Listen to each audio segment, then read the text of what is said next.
من الله يعلي درجات في الجنة ويرفعون بأبصارهم وأنوارهم وعلومهم ونفعاتهم وركعتهم في الدين والدنيا والآخرة ويجعلنا من حزبهم يرزقنا محبتهم ويتوفنا على ملتهم ويحشرنا في زمرتهم بالعافية والسلامة ثم الفاضل صاحب الكتاب حضرة الشيخ أحمد بن عطاء الله وشيخ أحمد المرسي ثم إلى الوالد الحبيب عبد الله بن مسعود العطاء نفعنا الله بهم وبعلمه في الدارين لهم الفاتحة. أعوذ بالله من الشيطان الرجيم. بسم الله الرحمن الرحيم. الحمد لله رب العالمين الرحمن الرحيم مالك يوم الدين. إياك نعبد وإياك نستعين اهدنا الصراط المستقيم صراط الذين أنعمت عليهم غير المغضوب عليهم ولا الضالين آمين.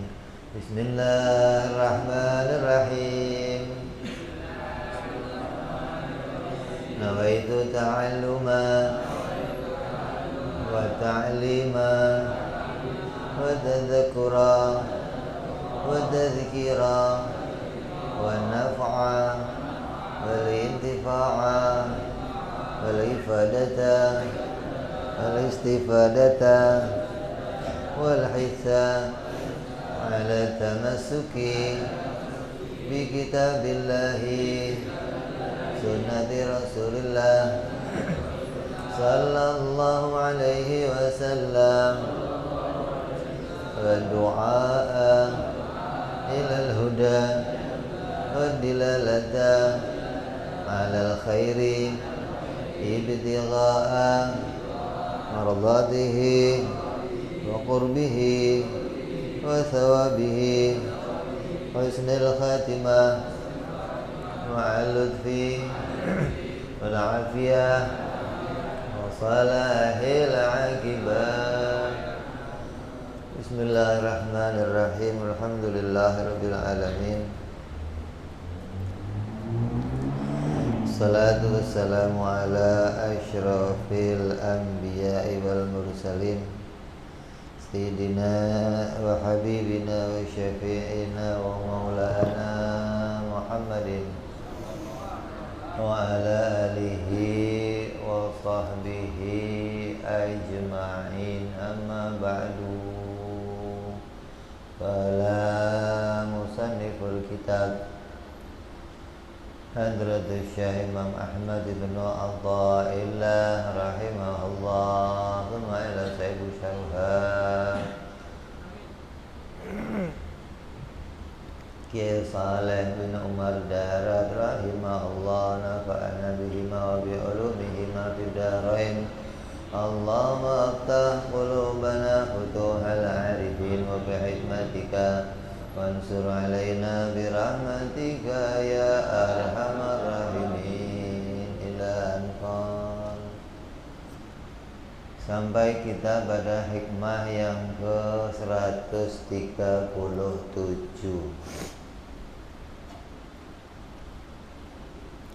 Maka hikmah ini di kitabnya Kiai Saleh Darat dijadikan sebagai penutup.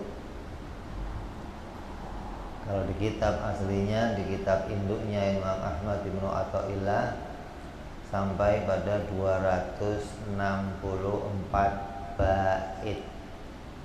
Tapi oleh Kiai Saleh diringkas. Artinya banyak bait-bait yang dianggap sama hingga enggak diulang. Kalau di kitab aslinya kan banyak yang diulang. Itu menjelaskan satu masalah bisa berulang-ulang dijelaskan. Tapi Kiai Saleh meringkasnya, maka jadilah bait ini bait yang terakhir, yaitu bait 137.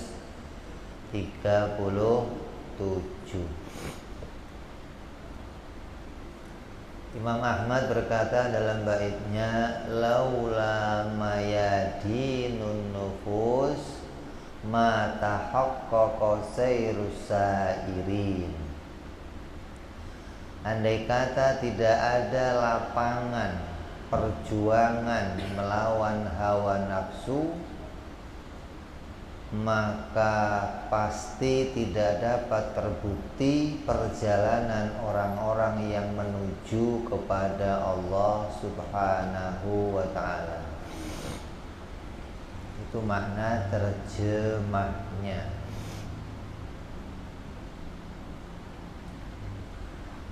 Artinya pada diri manusia itu Allah menciptakan nafsu, menciptakan hawa nafsu yang isinya apa?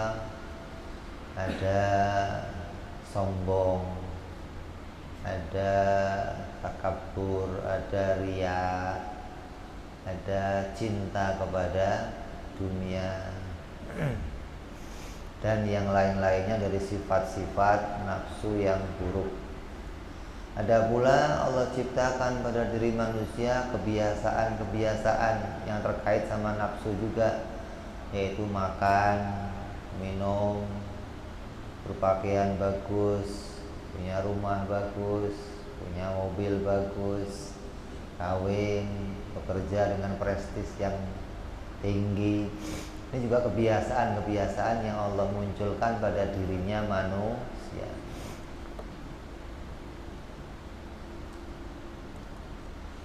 Maka jika tidak ada hawa nafsu tersebut, maka tidak akan terbukti perjalanan orang-orang yang menuju Allah seraya beribadah kepada Allah Subhanahu wa ta'ala.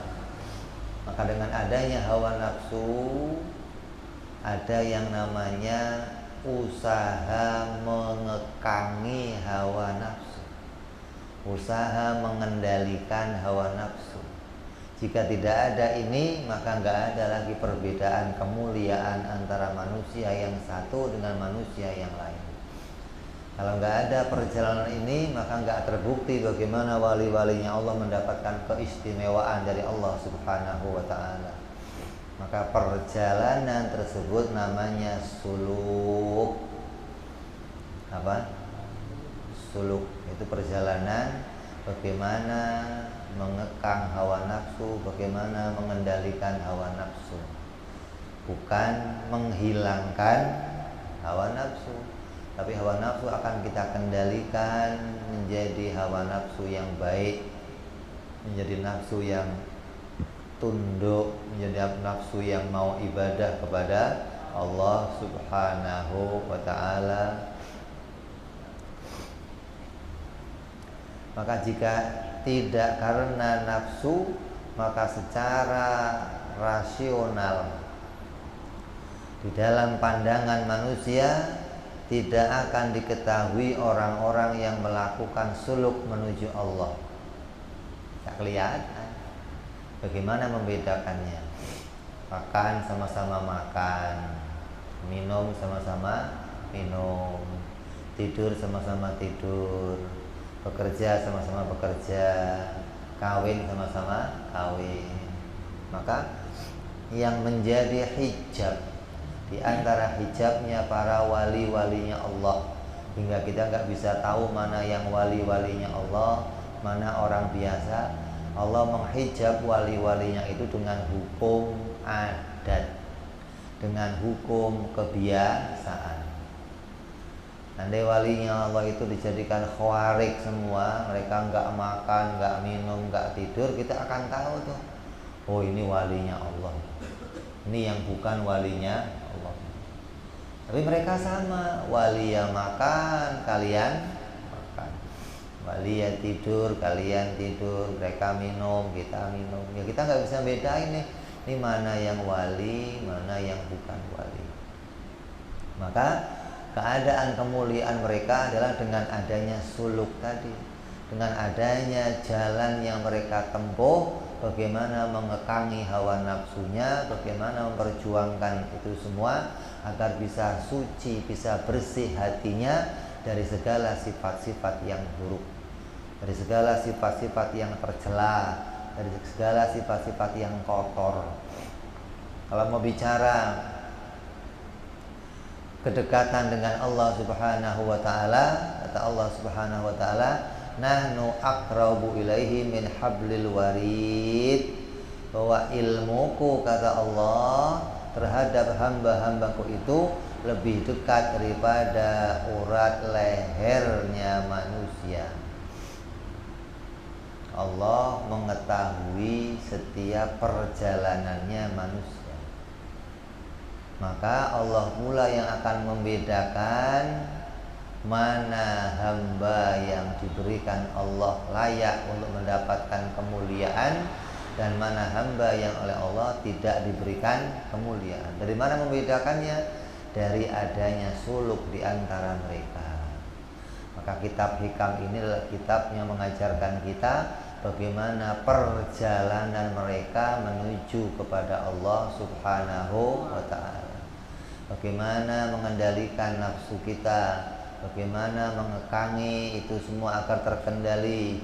Maka beliau Imam Ahmad Ibnu Athaillah mengajarkan satu bait demi satu bait hingga sampai akhir ini tentang semua perjalanan tersebut.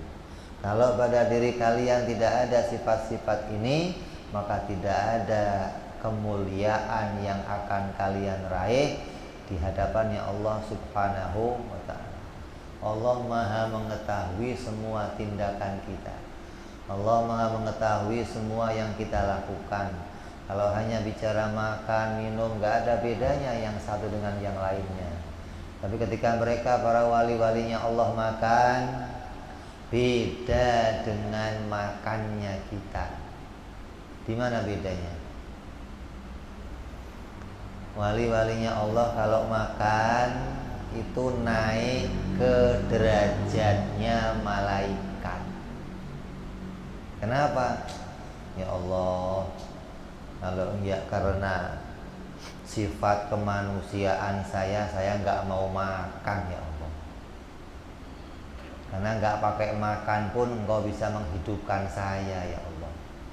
Malaikat Engkau hidupkan dan ibadah tanpa makan. Mereka malaikat Engkau hidupkan tanpa minum dan mereka tetap ibadah. Maka seandainya tidak ada sifat kemanusiaan, saya nggak perlu makan begini ya Allah. Maka saya makan ini hanya mengikuti apa yang jadi perintahmu untuk makan dan minum. Itu makannya mereka, naik ke derajatnya malaikat. Kalau kita turun ke derajatnya hewan, ya Allah, untung ada makan. Kalau ada makan mati saya ya Allah. Alhamdulillah masih dikasih makan ya Allah. Beda nih. Yang satu naik ke derajatnya malaikat, pengennya mereka nggak makan gitu loh. Kenapa? Karena Allah bisa bikin saya ibadah, taat tanpa makan. Pengennya mereka nggak tidur, karena malaikat nggak perlu tidur, mereka bisa ibadah terus kepada Allah. Tapi karena Allah tempatkan sifat kemanusiaan pada diri mereka, mereka yang makan, minum, tidur, menjadi hijab hingga orang tidak tahu bagaimana kemuliaan mereka di sisinya Allah Subhanahu wa ta'ala. Maka Allah memuliakan mereka dengan apa? Dengan perjalanan suluk mereka kepada Allah. Maka mereka disebut para salikin. Orang-orang yang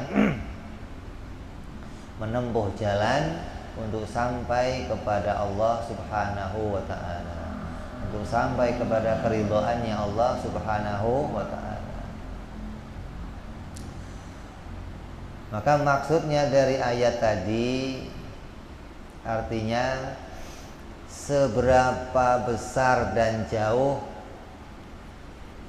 kewajibanmu untuk beribadah dan berjalan menuju Allah, itu masih tetap berada pada dirimu sendiri.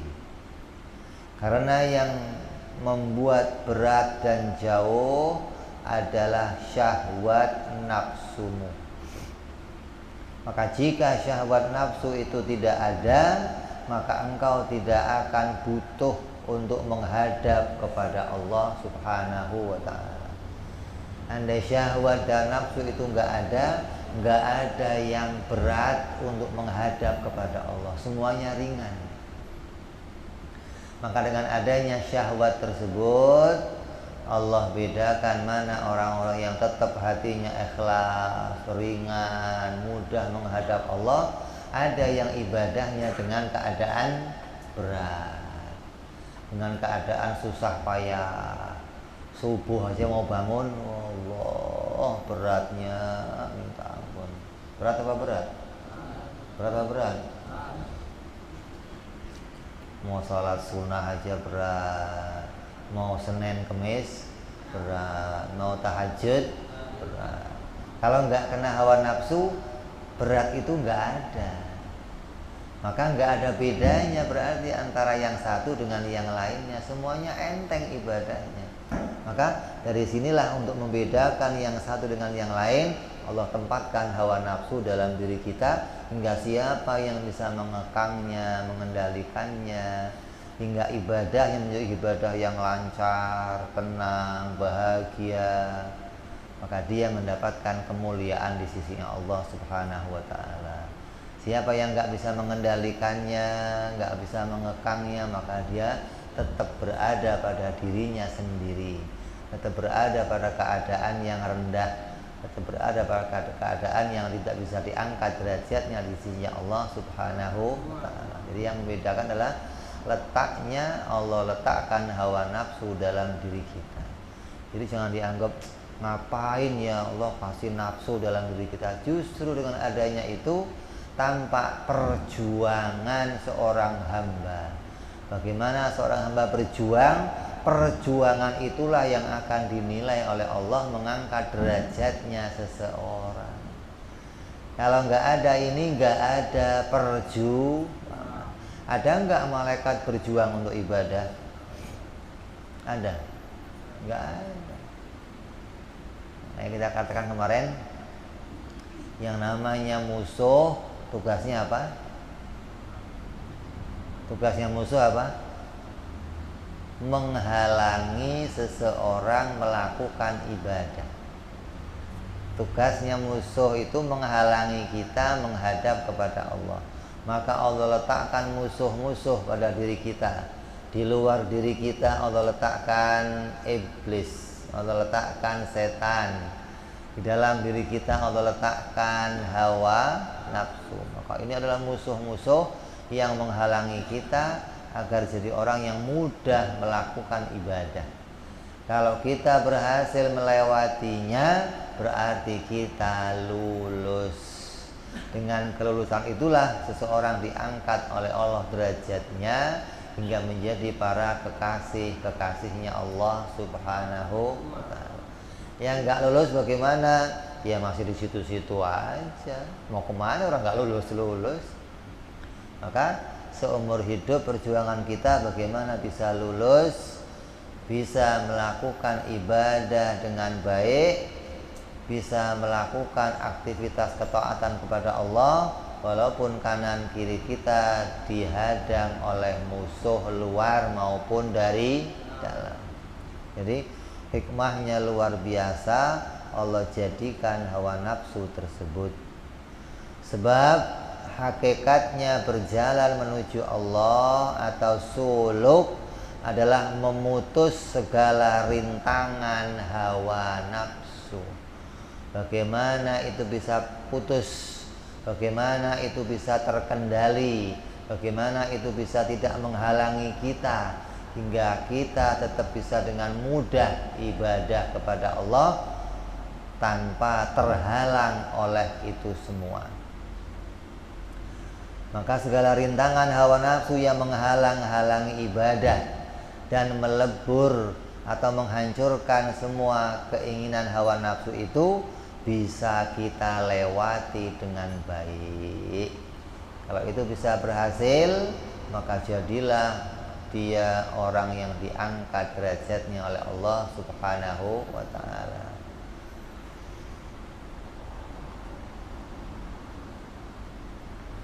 Maka dikatakan dalam kitab-kitab seseorang tidak akan bisa berjumpa dengan Allah.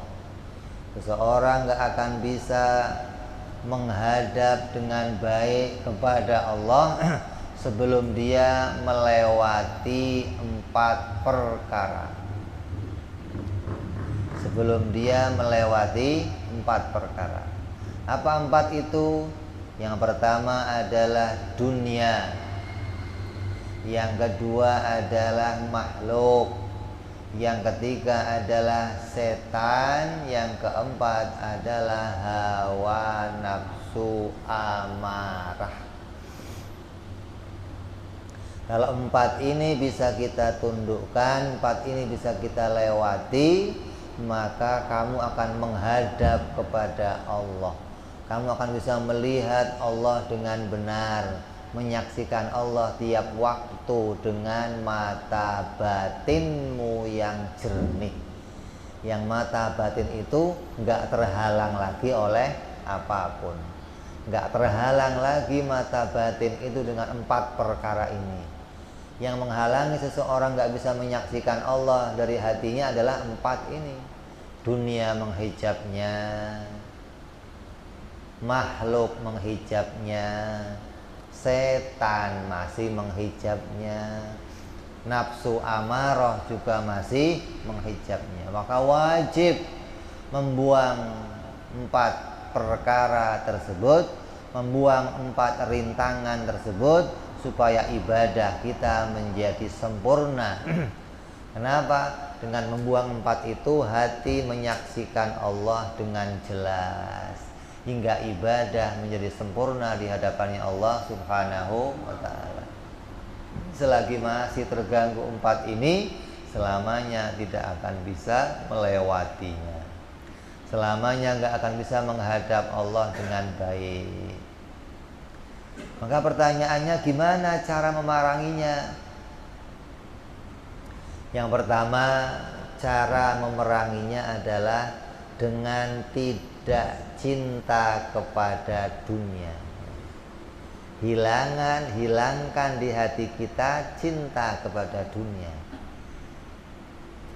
Hapus di hati kita pandangan untuk cinta kepada dunia. Yang menghalangi kita untuk bisa melihat Allah dengan jelas apa? Di hatinya masih muncul cinta sama dunia. Kalau masih cinta sama dunia, ya harapannya, pandangannya masih menghadap kepada dunia aja.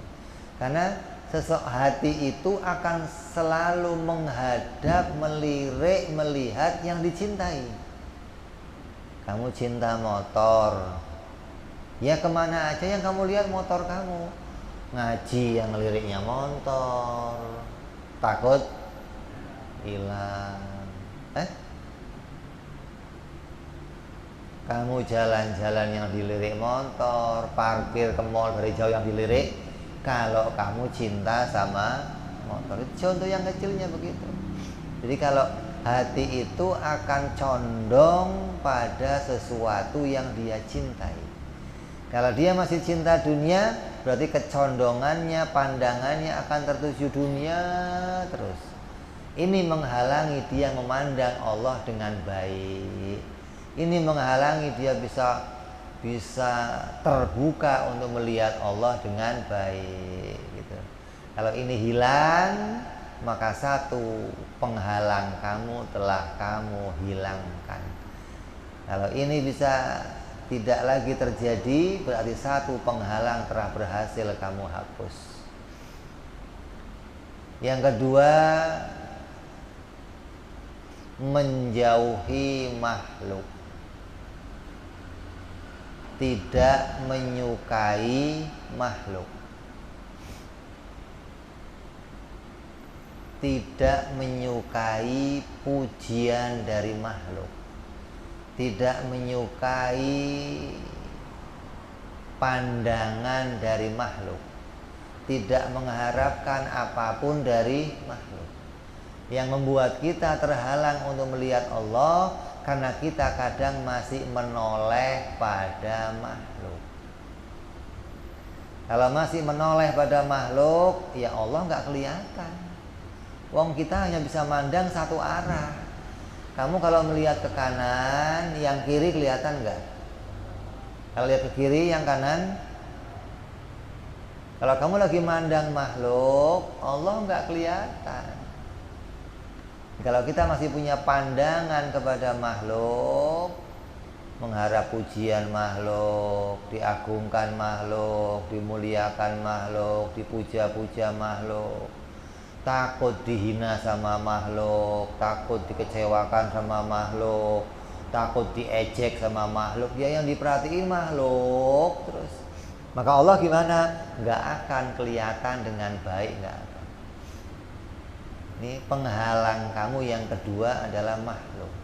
Kalau kamu sudah nggak melirik makhluk sama sekali, mau dipuji bodo amat, mau dibenci bodo amat, mau dibully nggak urusan, mau dikecilkan, mau dihina, toh dia nggak punya apa-apa untuk bisa membuat saya sengsara. Kalaupun dia muji-muji saya nggak jadi tambah mulia di hadapannya Allah. Kenapa? Dia bukan siapa-siapa yang bisa memunculkan sesuatu. Pujiannya nggak nambah saya mulia, penghinaannya nggak nambah saya hina. Tapi kalau ini masih belum bisa hilang, masih terbayang terus. Kalau dipuji makhluk, senengnya luar biasa. Kalau dihina makhluk, sedih. Ya Allah, kenapa ada yang menghina saya? Kenapa ada yang menyakiti hati saya? Kenapa? Ya selamanya Allah nggak kelihatan. Yang ketiga adalah setan, yaitu masih gampang dipengaruhi oleh ajakan-ajakan setan. Masih mudah mengikuti bisikan-bisikannya setan. Bisikan setan itu macam-macam nanti. Jadi kita akan jelaskan di sini, dijelaskan bagaimana sih bisikan-bisikan setan. Setan itu nggak selamanya bisikin jelek, kadang juga bisikin yang baik. Tapi bisikan baiknya itu pun ujungnya tetap pada kejelekan. Mana ada setan bisikin kamu nendang bola biar gol, nggak ada. Mesti bisikinnya kelihatannya baik, ya gagal-gagal lagi, tetap nggak akan menghasilkan gol. Namanya musuh, mana ada musuh mau nolongin kamu biar kamu berhasil, ada? Ya bukan musuh, namanya temen itu. Kalau musuh selamanya menghalangi kamu untuk melakukan kebaikan. Diajakan setan itu mau bentuknya apa saja, mau apalagi kejelekan, ngajak kebaikan pun dia musuh kamu. Gak akan ujungnya itu menghasilkan pahala dari Allah Subhanahu wa ta'ala. Yang keempat adalah membuang hawa nafsu. Membuang hawa nafsu itu maknanya mengekangnya. Kalau bicara membuang hawa nafsu, ya hawa nafsu yang amarah, hawa nafsu yang jelek-jelek dibuang, diganti dengan yang baik. Apa? Sombong dibuang, riya dibuang, takabur dibuang, hasud dibuang.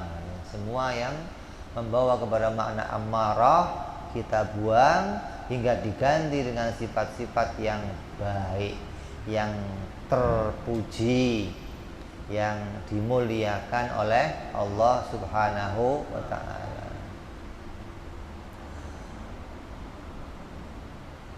Maka kalau ini berhasil, kamu pasti memandang Allah dengan jelas. Kamu pasti menghadap Allah dengan sempurna.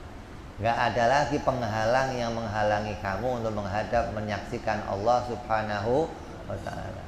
Dunia hilang, makhluk hilang, setan hilang, nafsu amarah hilang. Apalagi yang menghalangi kamu coba? Jika engkau ingin mengetahui perbedaan kehendaknya nafsu dan kehendak setan, maka ketahuilah bahwa khatir itu ada 4 macam. Khatir itu apa? Khatir itu kerentek. Kamu tahu kerentek gak? Apa kerentek itu?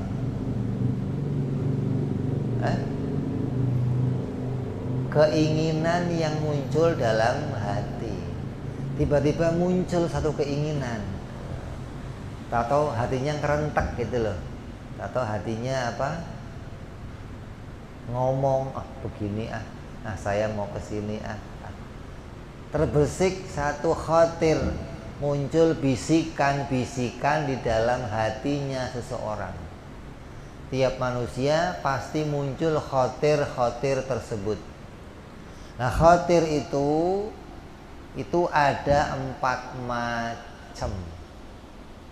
Yang pertama namanya khatir rahmani. Yang kedua khatir malaki. Yang ketiga khatir syaitani. Yang keempat khatir nafsani. Ini khatir, bisikan itu ada 4. Keinginan yang muncul dari hati kita itu disebabkan 4 perkara ini. Hakikatnya ya semua dari Allah. Hakikatnya semua keinginan kita muncul dari Allah. Tapi Allah menjadikan sabab munculnya keinginan tersebut gitu loh. Nah, sabab ini yang dipermasalahkan. Ada yang sababnya pertama disebut khatir rahmani. Apa itu khatir rahmani? Khatir atau bisikan atau keinginan yang langsung dimunculkan oleh Allah Subhanahu wa ta'ala. Maka khatir rahmani ini yang datang dari Allah terkadang berada pada perbuatan yang baik menurut syariat, karena tujuannya orang itu akan dimuliakan oleh Allah. Allah jadikan di hatinya keinginan, dengan keinginan itu dia mengerjakan, ketika dia kerjakan dia dimuliakan oleh Allah Subhanahu wa ta'ala. Ini khatir yang pertama namanya khatir rahmani dari Allah, bentuknya kebaikan. Yang kedua terkadang pula khatir rahmani ini dari Allah juga bentuknya perbuatan tercela yang melanggar syariat. Yang hikmahnya apa? Akan jadi sebagai bentuk orang itu akan diazab oleh Allah Subhanahu wa ta'ala. Muncul keinginan yang ketika dia kerjakan keinginan itu yang berlawanan sama syariat, yang ujungnya nanti akan mendatangkan siksa dari Allah Subhanahu wa ta'ala. Dia kerjakan terus kayak itu keinginan yang keinginan yang membawa pada kebaikan, keinginan yang membawa pada kebenaran. Seperti apa? Ya keinginannya orang-orang yang keluar agama Islam, keinginannya orang-orang yang pergi ke dukun, keinginannya orang-orang yang nyembah patung, nyembah berhala, nyembah matahari. Allah berikan khatir dalam hatinya tuh. Tapi ujungnya nanti akan membawa siksa untuk dia di akhirat. Jadi Allah yang menghendaki seseorang itu selamat atau celaka. Allah katakan apa? Wa ma tasya'una illa ayyasha Allahu rabbul alamin. Apa yang kalian kehendaki itu akan cocok dengan kehendaknya Allah Subhanahu wa ta'ala. Kalau Allah menghendaki kamu jelek, ya Allah letakkan kehendak jelek dalam hati kamu, hingga kamu jalan kejelekan terus, dijauhkan dari rahmatnya Allah Subhanahu wa ta'ala. Itu khatir yang pertama namanya khatir rahmani. Yang kedua namanya khatir malaki, yaitu khatir atau bisikan atau keinginan yang muncul dari mulhimnya malaikat, bisikannya malaikat, ilhamnya para malaikat. Dan ini hanya ada pada perbuatan yang baik menurut syariat. Nggak ada malaikat ngajak jelek, nggak ada. Nggak ada malaikat bisikin yang jelek. Malaikat tugasnya mengantarkan ke hamba untuk diajak melakukan kebaikan. Sebab malaikat tidak akan pernah menyuruh melakukan hal yang tercela. Yang ketiga khatir syaitani, yaitu khatir atau bisikan yang datang dari setan. Maka ini hanya ada pada perbuatan tercela karena inginnya menyesatkan kamu. Walaupun bentuknya di kebaikan, ujungnya tetap ingin menyesatkan kamu. Yang keempat, khatir nafsani, bisikan hawa nafsu, hanya melakukan sesuatu yang tercela, walaupun terkadang berupa perbuatan yang terpuji, tetap tujuannya tercela. Terus bedanya apa dong? Ini kok ada setan ya tercela, nafsani juga tercela, khatir rahmani juga ada yang tercela. Ini bedanya apa nih?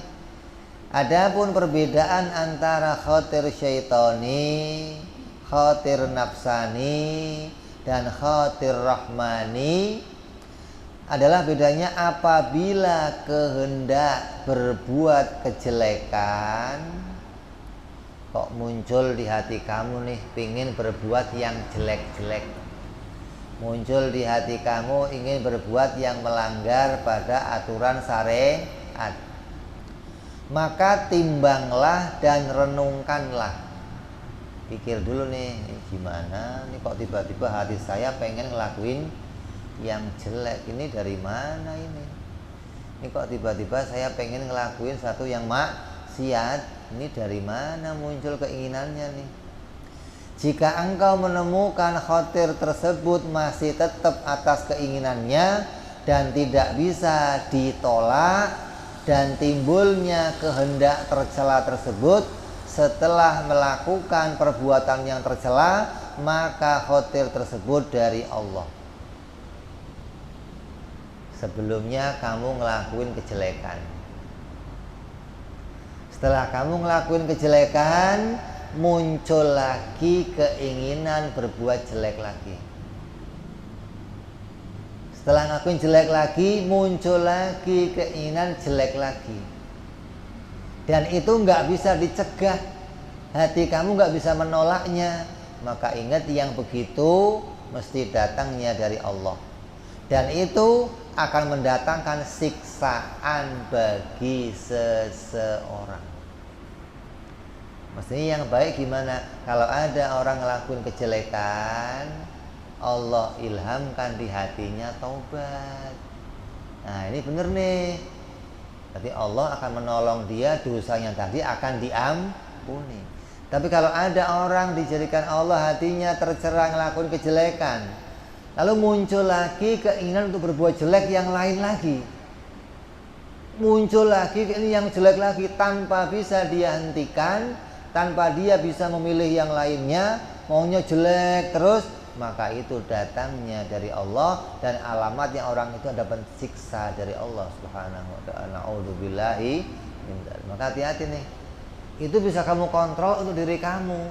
Misalnya tadi jelek, kok sekarang pengennya jelek lagi, ini kok jelek lagi, wah bahaya nih saya nih.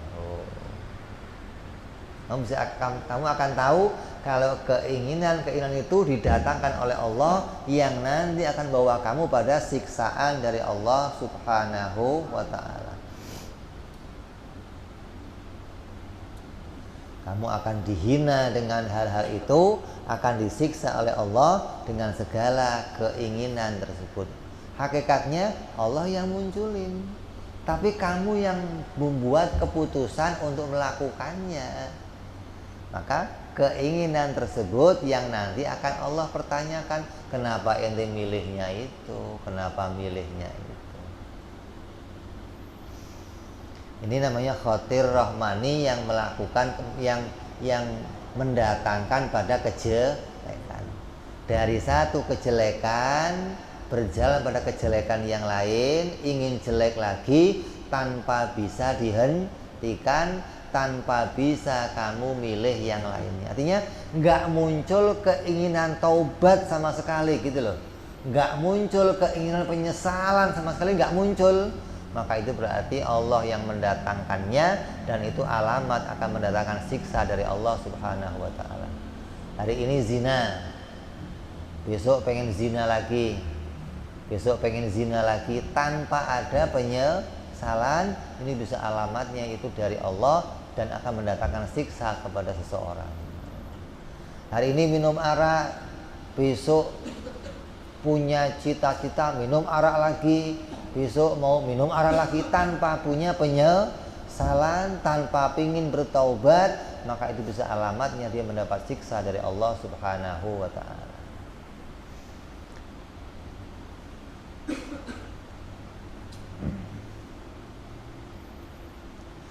Jika timbulnya keinginan jelek itu bukan diawali dengan perbuatan tercela,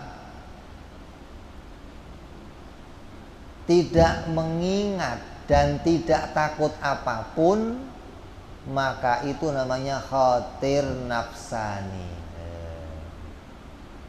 Yang kedua, keinginan jelek dari nafsu. Gimana melihatnya? Tadi kita berbuat baik, tiba-tiba ingin berbuat jelek dan gak takut sama apapun untuk menghentikannya, maka itu datangnya dari nafsu. Gak bisa dicegah nafsu itu. Habis sholat mau keluar, lihat HP ngeletak punya orang, main lewat, main embat aja langsung kantongin tanpa lirak-lirik. Ada CCTV enggak ya? Ada orang yang lihat enggak ya? Itu khatir nafsani namanya. Enggak ada takutnya tuh. Tapi asalnya dari setelah ngelakuin kebaikan. Awalnya berbuat baik dulu, tiba-tiba muncul keinginan berbuat jelek dan nggak bisa dan nggak ada yang dia khawatirkan, nggak takut orang lihat, nggak takut sama penjara, nggak takut ancaman, lakuin aja. Khatir nafsani. Khatir nafsani itu kalau mau lihat contohnya kayak anak-anak. Anak-anak itu kalau ada adiknya, temennya megang mainan, megang permen, dia mau diapain? Ambil. Takut bapaknya enggak? Takut emaknya enggak? Itu nafsu namanya. Setan belum ada bisikan dari setan. Anak kecil belum punya bisikan dari setan. Pekerjaannya terdorong dari hawa nafsunya. Kalau kamu lihat anak kecil berantem, di sampingnya padahal ada emaknya, bapaknya, dia nggak takut, itu nafsu. Nah kita begitu. Kalau kamu ngelakuin satu kejahatan tanpa lirak-lirik, nggak takut apapun, itu berarti dorongan hawa nafsunya seseorang. Asalnya dari berbuat kebaikan dulu, bukan tadinya jelek. Oh kalau jelek, khatir rahmani, Allah yang buat kamu jelek. Makanya hati-hati.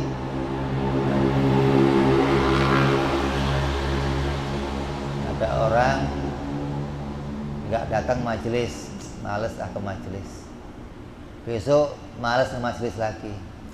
Besok males ke majelis lagi. Oh hati-hati nih. Jangan-jangan Allah yang menghendaki kamu nggak mau datang ke. Oh hati-hati. Itu bisa jadi khatir rahmani, yang Allah bikin kamu jadi orang yang jelek. Terus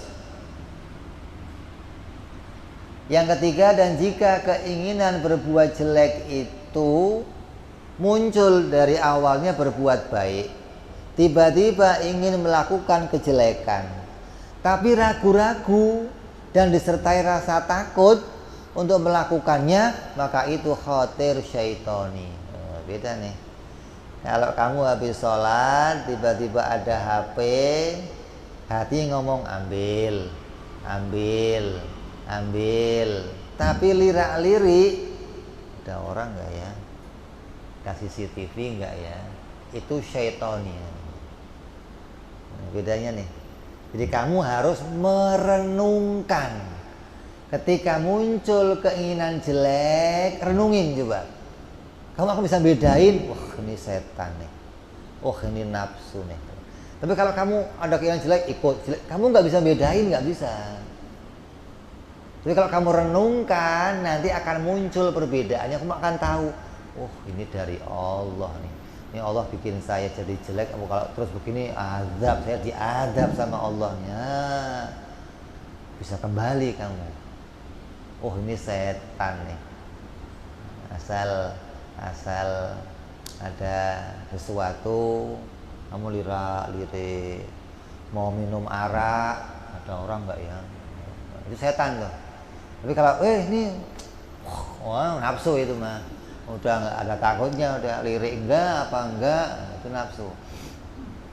Nah, nafsu itu nggak urusan sama yang lain, nggak ada takutnya. Nafsu itu lebih berat dari godaannya. Kalau setan masih bisikin doang, di hati kamu nggak mau sebenarnya, ragu-ragu. Cuman setan bisikinnya kuat, ambil hingga kamu hati-hati biar nggak sampai ketahuan. Tapi kalau nafsu yang bisikin kamu, ya nggak ngelirik, wong kamu sudah punya keberanian didukung hawa nafsu, maka akan ngelakuin dengan tenang, dengan tanpa rasa takut.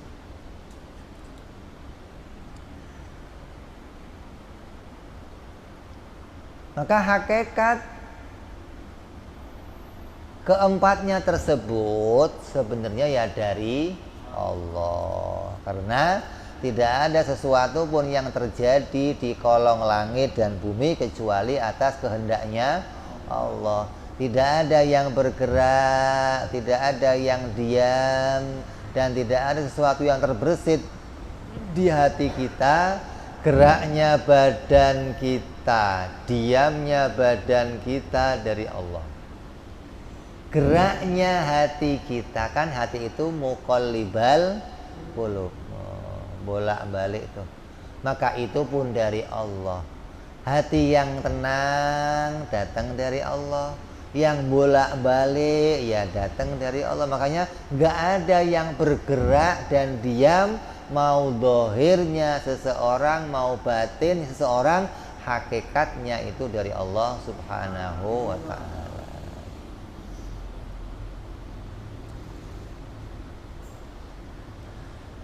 Terus ada pun perbedaan khatir rahmani dan khatir malaki. Nah, yang kedua nih, Allah juga kadang di hati kamu ada keinginan baik.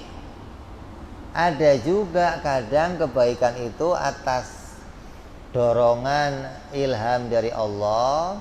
Ada juga ilham dari malaikat. Bedanya apa?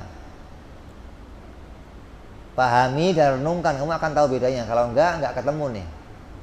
Jika kehendak melakukan kebaikan itu dengan rasa mantap, yang asalnya dari telah berbuat kebaikan menurut syar'i, maka itu dari Allah.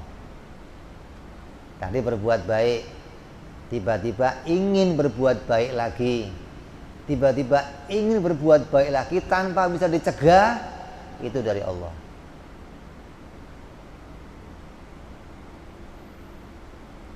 Kalau itu dari malaikat,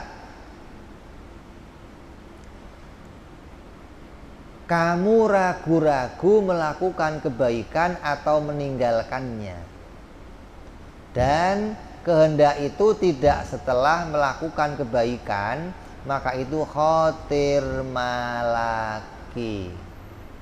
Tadi berbuat jelek, terus muncul keinginan berbuat baik, tapi kamu ragu-ragu, datang nggak ya, itu khatir malaki tuh. Tadi berbuat jelek, contoh lah, kamu nggak hadir majelis, minggu depan lagi muncul bisikan, hadir nggak ya, itu keinginan pengen hadirnya dari malaikat. Enggaknya hawa nafsu kamu. Saya tahu setannya lagi perang tuh, antara ragu ngelakuin kebaikan atau ngelakuin keburukan. Jadi malaikat itu membisikkan kepada kamu agar kamu ngelakuin kebaikan setelah kamu ngelakuin kejelekan. Jadi kalau ada seorang hamba kok tiba-tiba dia ngelakuin yang jelek, setelah itu pingin berbuat kebaikan tapi ragu-ragu, kayak orang yang maksiat asal lihat masjid, masuk enggak ya, masuk enggak ya, enggak. Nah itu kalah lagi tuh. Itu malaikat udah bisikin dia biar baik, biar baik, biar baik. Ngaji, datang enggak ya? Enggak. Ada maulid, datang enggak ya? Enggak. Tapi kalau dari Allah enggak. Tadi berbuat baik, langsung punya keinginan ngelakuin kebaikan lagi, kebaikan lagi, kebaikan itu dari Allah. Tapi kalau sudah berbuat jelek, Allah pingin dia jadi jelek, Allah kasih lagi keinginan jelek terus. Kalau Allah berkehendak dia baik, kehendak dia ngerjain kebaikan, Allah kasih baik terus. Tapi kalau sudah tadinya baik, kemudian pingin ngelakuin jelek, nah ini bisa setan, bisa nafsu. Tadi yang ngelakuin jelek, tiba-tiba pingin baik dari malaikat. Paham? Paham? Ini ada bedanya 4 bisikan yang muncul di hati kita.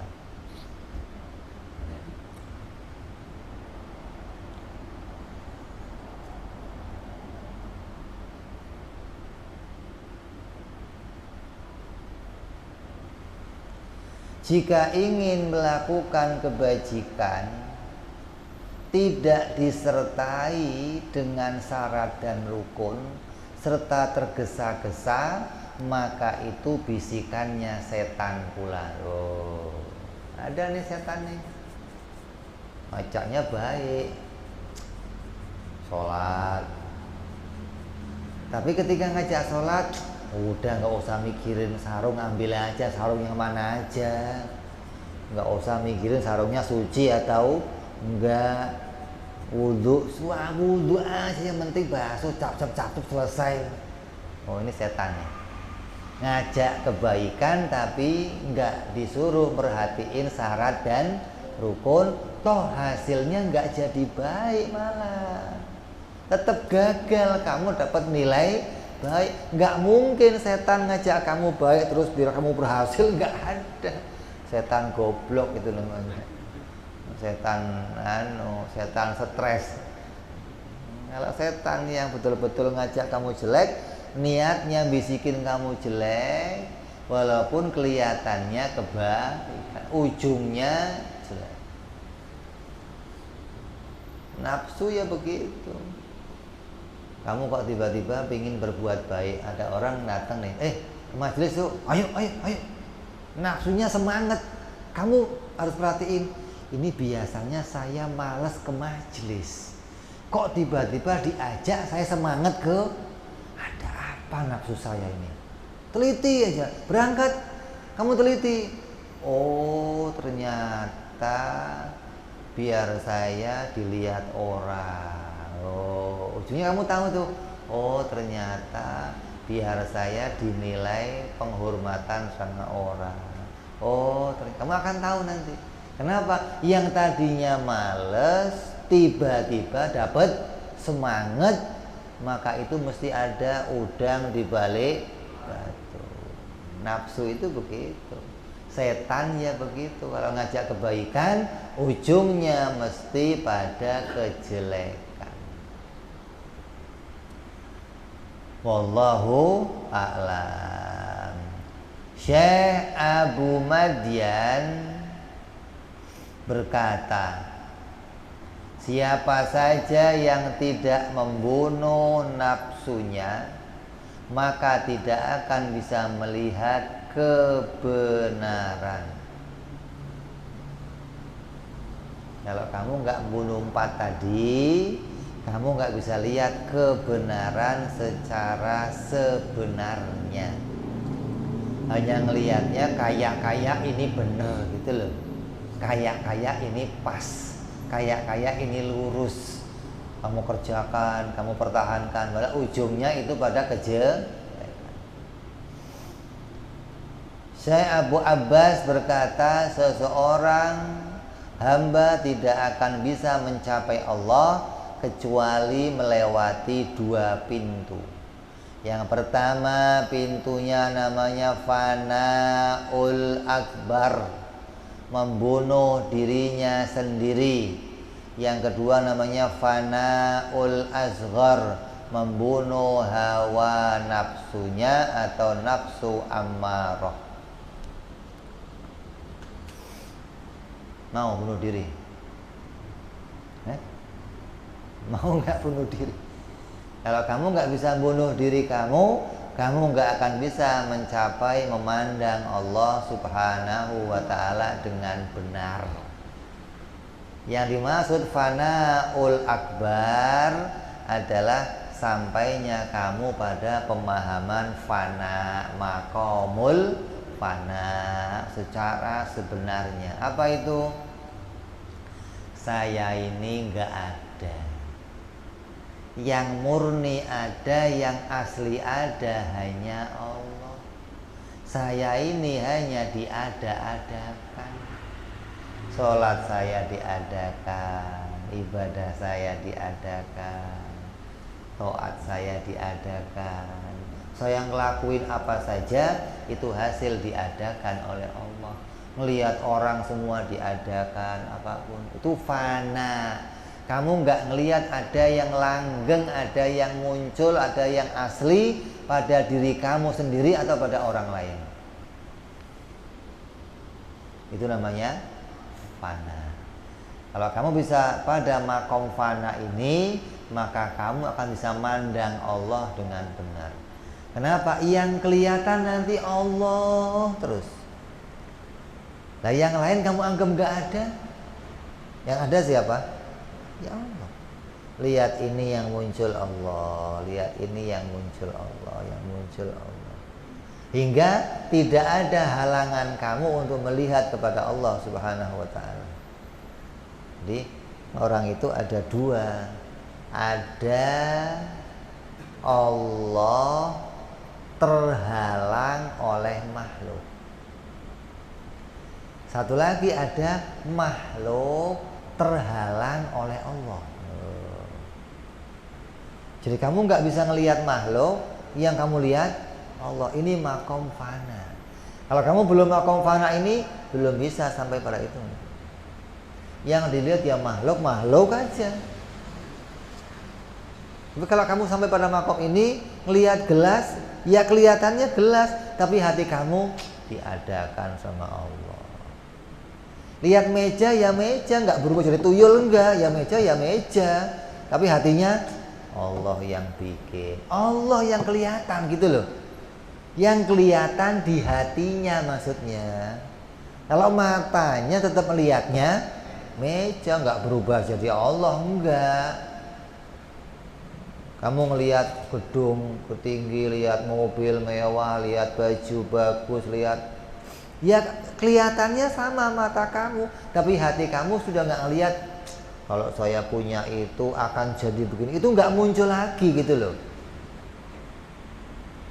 Kalau saya pakai baju ini, kayak apa orang lihat saya, itu nggak muncul, karena hatinya munculnya Allah yang bikin, Allah yang bikin, Allah yang bikin. Terus itu namanya maqamul fana. Kalau kamu belum sampai makom ini, belum bisa lihat Allah dengan baik, belum bisa. Itu namanya makom fanaul akbar. Hatinya akan bisa mandang Allah dengan sempurna. Tiap apapun yang dia lihat, makhluk terhijab, nggak kelihatan. Cantiknya nggak kelihatan, mulianya nggak kelihatan, hebatnya mobil mewah nggak kelihatan, rumah mewah nggak kelihatan, duit banyak nggak kelihatan, harem cantik nggak kelihatan. Kalau tadinya selagi masih terhijab itu kelihatan semua, hati kamu langsung, ini dia. Kalau lihat orang bawa koper duit sekoper, Masya Allah, coba saya yang bawa, langsung ke Pantai Mutiara mancing saya sama Ujang. Masya Allah, itu masih muncul di hatinya.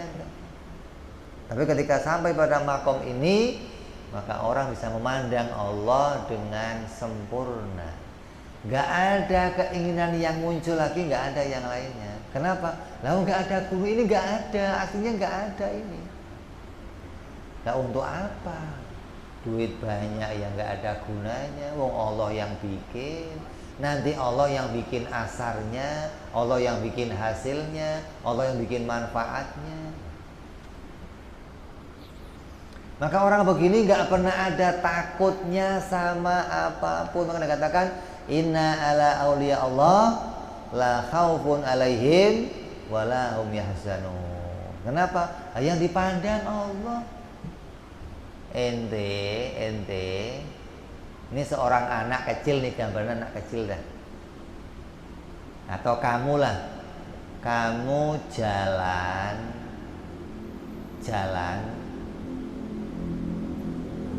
bergandengan bareng sama orang tua kamu, anak kecil nih.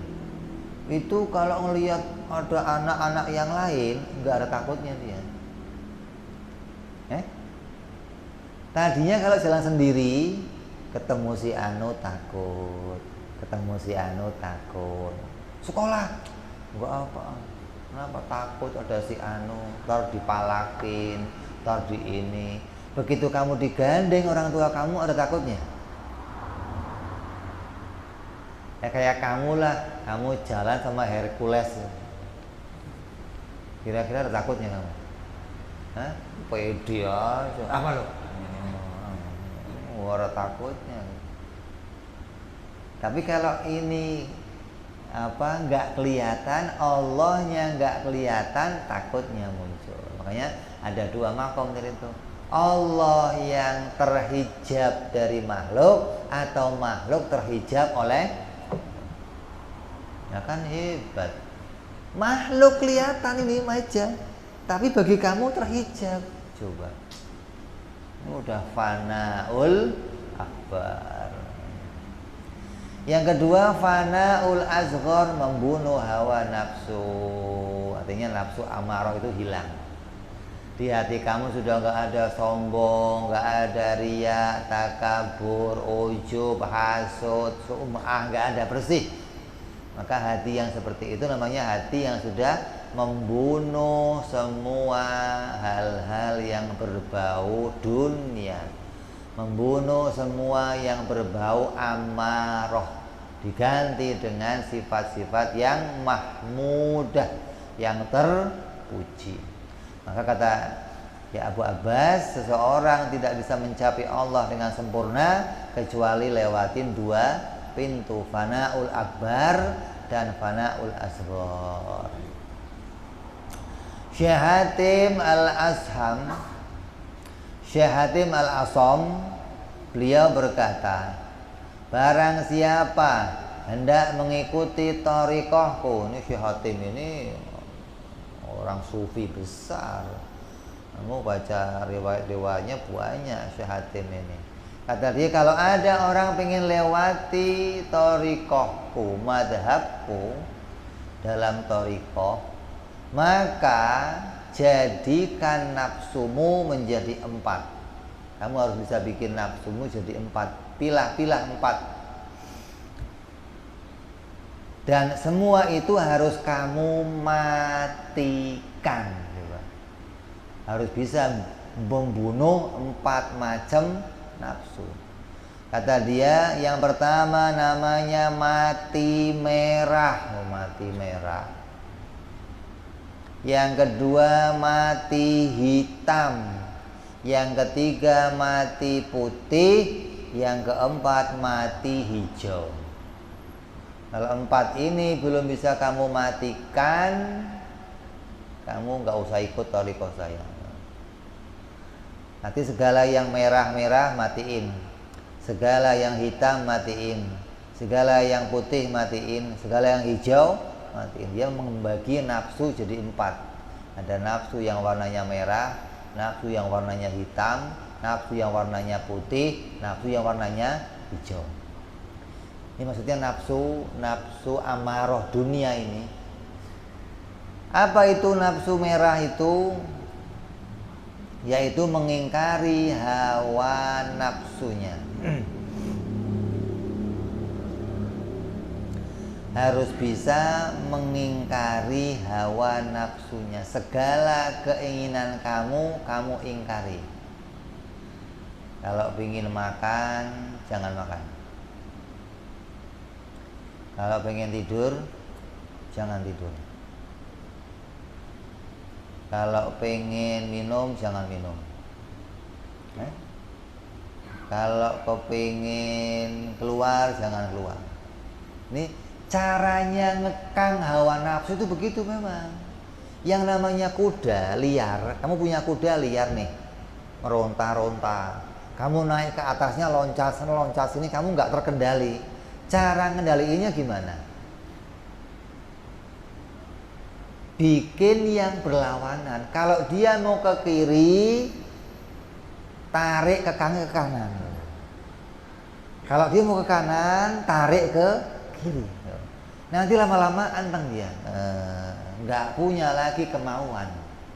Baru bisa kamu jalan dia.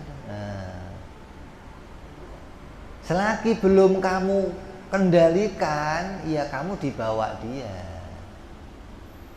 Kalau sudah bisa kamu kendalikan, nanti kamu yang bawa dia. Ini cara mengendalikan kuda liar, caranya berlawanan dulu sama dia, nggak selamanya enggak, sampai nanti dia terkendali. Artinya yang dimakan udah makan yang baik, gitu loh. Maksudnya keinginan makan itu pengen makan yang enak-enak, enggak. Sampai nanti makannya siapa saja, nurut saya. Yang penting makan, nggak rewel gitu loh. Itu kuda yang sudah terkendali. Tapi kalau belum bisa kamu kendalikan, pengennya makan apaan? Padang dong, sate dong, sate. Kalau udah nurut, kayaknya dulu ada seorang guru begitu. Kita mau ngasih thariqah sama dia, kasih makan singkong. Udah zuhur, tanya, udah pada makan belum? Belum. Lah tadi kan singkong udah, bohong banget sih kamu. Kan baru, ya itu kan makanan. Dianggapnya belum, itu belum terkendali namanya. Di sini itu kalau belum makan sepiring padang belum.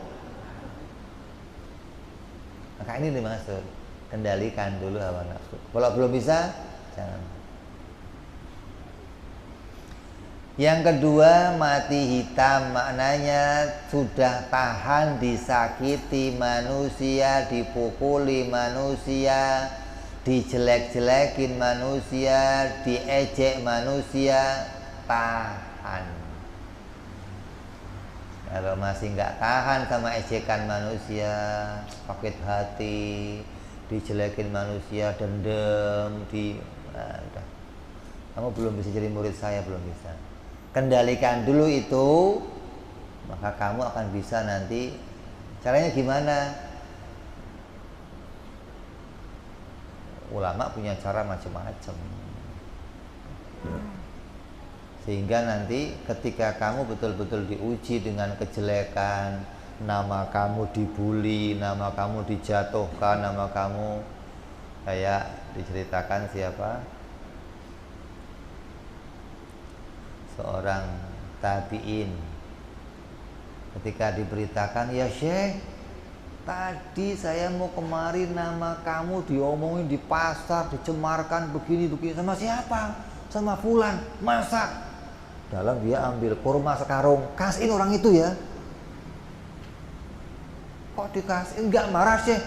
Enggak, terima kasih saya. Kalau udah bisa begitu beres. Kalau kamu kok masih di nama kamu tadi dijelekin di pasar, dicemooh, dateng tenteng. Wah, ini yang repot. masih belum terima sama kejelekan. Namanya pengen selalu masyhur, namanya pengen selalu mulia, namanya pengen selalu. Jadi harus mati hitam. Hitam itu maknanya apa? Kelam. Berada pada posisi kelam, dihina orang, direndahkan, disakiti. Tahan nggak? Tahan, boleh jadi murid kamu. Kalau enggak, kamu nggak bisa jadi murid saya, kata dia. Yang keempat ada lagi mati putih. Apa? Tahan lapar. Tahan lapar itu mereka ngetesnya, kalau nggak ada yang dimakan, diem, jalan. Kalau nggak ada yang ngajak makan, diem, nggak minta makan. Lapar ya diem, apa diem. Ini sahabat begitu semuanya. Nggak ada sahabat minta makan sama orang, nggak ada. Katakan Ibnu Mas'ud, orang-orang yang tinggal di dekat rumahnya Nabi, di depan Masjidil Haram tuh, di Masjidil Nabawi, ini saya Ibu Sufah, mereka 2 hari Nabi nggak ngasih makan, ya diem, itu nggak ada suaranya, nggak terus kesono kemari cari, bro, lapar lu, bawa wiritan lu, nggak mikirin gua apa? Tahan lapar mereka. Mulutnya nggak pernah bersuara, urusan perutnya. Ya, kalau orang lihat Nabi, asal ya Nabi saya udah 2 hari nggak makan, Nabi buka perutnya doang. Kalau batunya 1 berarti sehari nggak makan. Kalau batunya ganjel udah 2 berarti 2 hari nggak makan. Kalau ganjelnya 3 hari. Ini berapa hari? 2 hari. 3 loh. Oh, 3 hari nggak. Ini orang-orang yang udah diajarkan bagaimana. Yang keempat mati hijau. Apa mati hijau? Yang hijau-hijau dimatiin maknanya apa? Rela dengan pakaian apapun, pakaiannya ditambal rela, sendalnya ditambal rela. Udah nggak pernah mikirin pakaian baru, sendal baru, sarung baru, mobil, nggak pernah. Hatinya rela dengan apa yang dia punya dan rela dengan apa adanya. Sobek ya disambal. Nggak ada malunya pakai baju-baju yang demikian gitu. Ini orang-orang yang mati hijau. Sebagian ulama para arif berkata, seseorang tidak akan mampu membunuh hafsunya dengan usahanya sendiri, kecuali hanya atas pertolongannya Allah Subhanahu wa ta'ala. Kamu udah diomong kemarin. Tugas kita apa? Fasta'id billah, a'udzubillahi minasyaitonir. Ya Allah, minta tolong. Hanya Engkau yang bisa menolong saya menundukkan hawa nafsu saya. Syekh Abu Utsman berkata, wahai murid, engkau tidak akan mampu menjadi orang yang sempurna hingga engkau bisa berlaku sama dalam beberapa kondisi. Yang pertama, kalau kondisi kamu dalam keadaan kekurangan, dalam keadaan cukup, dalam keadaan mulia, dalam keadaan dihina, kamu bisa konsisten ibadah, maka baru kamu bisa sempurna. Lewati 4 keadaan ini dalam keadaan sama dalam ibadah.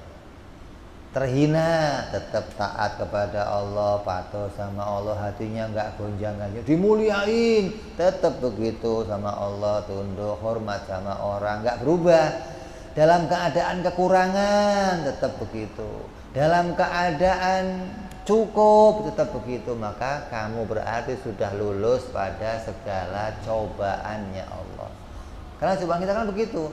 Dikasih cukup hari ini, besok dikasih kurang. Dikasih mulia hari ini, besok dikasih hina. Berubah nggak hati kamu? Kalau berubah, maka berarti kamu belum bisa menjadi seorang hamba yang sempurna. Alhasil, cara membunuh hawa nafsu adalah dengan menginginkan kematian. Ini cara utamanya nih. Cara bunuh hawa nafsu yang paling utama apa? Pingin segera mati. Hawa nafsu itu nggak pingin mati. Nafsu itu pengennya panjang umur terus. Makanya resepnya kamu kalau doain orang-orang Cina, orang-orang yang Cik, kok ini saya doain panjang umur. Terima kasih Pak, terima kasih. Seneng dia. Coba kamu doain mudah-mudahan cepat mati. Wow, nggak mau kenal kamu lagi. Udah. Resepnya gampang, ambil hati mereka. Doain panjang umur, dagangan kamu dibeli kamu sih. Cik, saya doakan kamu panjang umur, keluarga kamu panjang umur. Wah, senengnya. Kenapa? Nafsu itu nggak mau mati. Lah yang namanya ngekang hawa nafsu, ngendalin hawa nafsu apa? Hatinya, ya Allah kapan saya mati? Biar langsung ketemu dengan Engkau ya Allah. Maka spontan nafsu kamu hilang. Keinginan makan hilang, keinginan makan enak hilang, pakaian enak hilang semua itu. Tapi kalau ini belum bisa kamu munculkan di hati kamu, ya masih cita-citanya pengen punya mobil bagus, pengen punya rumah bagus, itu muncul terus di sini. Cara matiin,nya, ya Allah kapan saya mati? Emang kalau kamu ngomong kamu mati langsung? Kan enggak, orang-orang yang pengen mati nggak mati-mati. Wong itu mati urusan takdirnya Allah. Cuman cara ngekangnya begini gitu loh. Ya Allah, kalau sudah saya mati langsung ketemu Engkau ya Allah, nikmatnya. Karena kenikmatan puncak seorang hamba apa? Berjumpa dengan Tuannya. Dan benci kekal di dunia, maka inilah tanda orang yang nafsunya sudah mati. Matinya nafsu tersebut tidak akan sempurna kecuali dengan maka cara mematikan nafsu gak akan sempurna kecuali dengan seorang guru. Maka kamu harus cari seorang guru yang sudah selesai mengajar dirinya sendiri. Ini mursyid nih, Ari itu. Yang mursyid itu sudah selesai melawan semua tadi, udah selesai, tinggal dia ngurusin muridnya. Nah kalau ada seorang guru masih ngurusin dirinya sendiri, kamu ikut campur, wong saya ribet sama saya belum selesai, ngurusin elu gimana sih? Urus masing-masing aja lah. Oh, ya, tapi kalau mau cari guru yang betul-betul mau ngendaliin hawa nafsu, yang dia udah selesai ngurusin, nah, baru bisa tuh. Maka cari itu mursyid-mursyid yang memang udah sempurna keagamaannya, udah sempurna ngurus hawa nafsunya. Kamu bisa lihat bagaimana kehidupannya. Ketika dia mulia tetap, dia hina tetap, dia punya uang tetap begitu, dia miskin tetap. Kamu bisa lihat alamatnya. Nah ini murid, ini guru saya ini.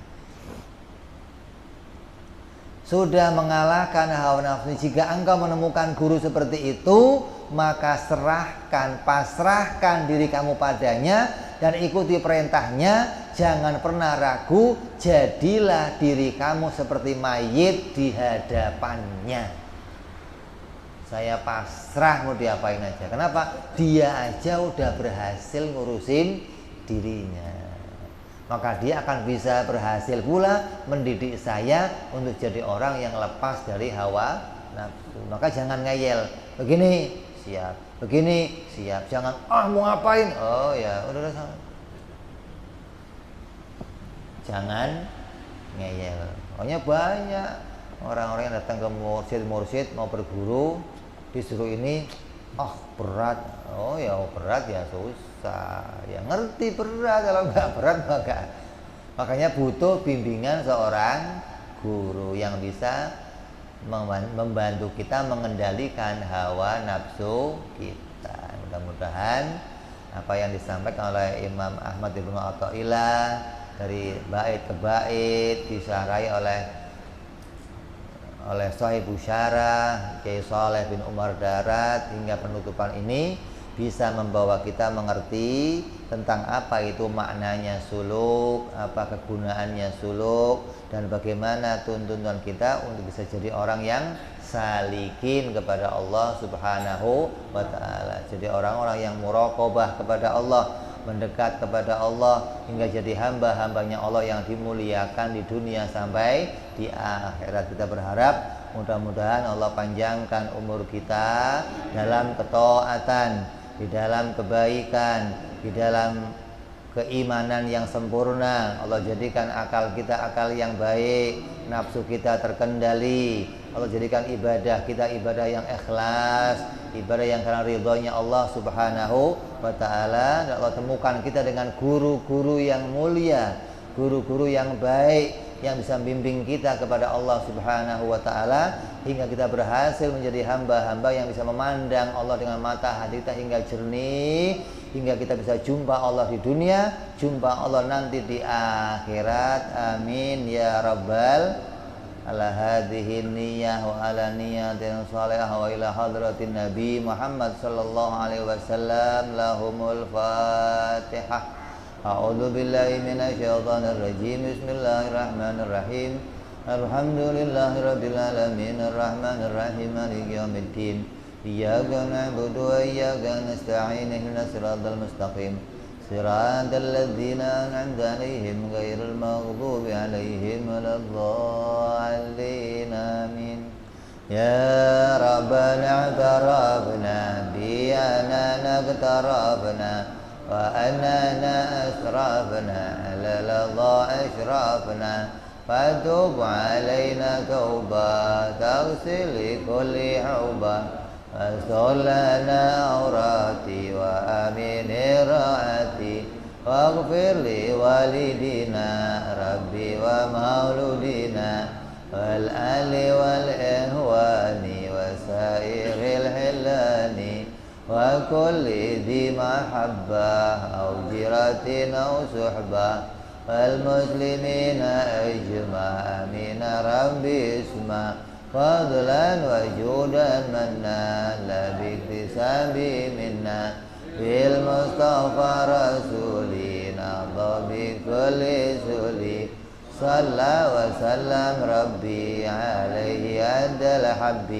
وآله وصحبه عدد بعث صحبي والحمد لله في البدء والتناهي وأنا ربك رب العزة عما يصفون وسلام على المرسلين الحمد لله رب العالمين. Assalamualaikum warahmatullahi wabarakatuh.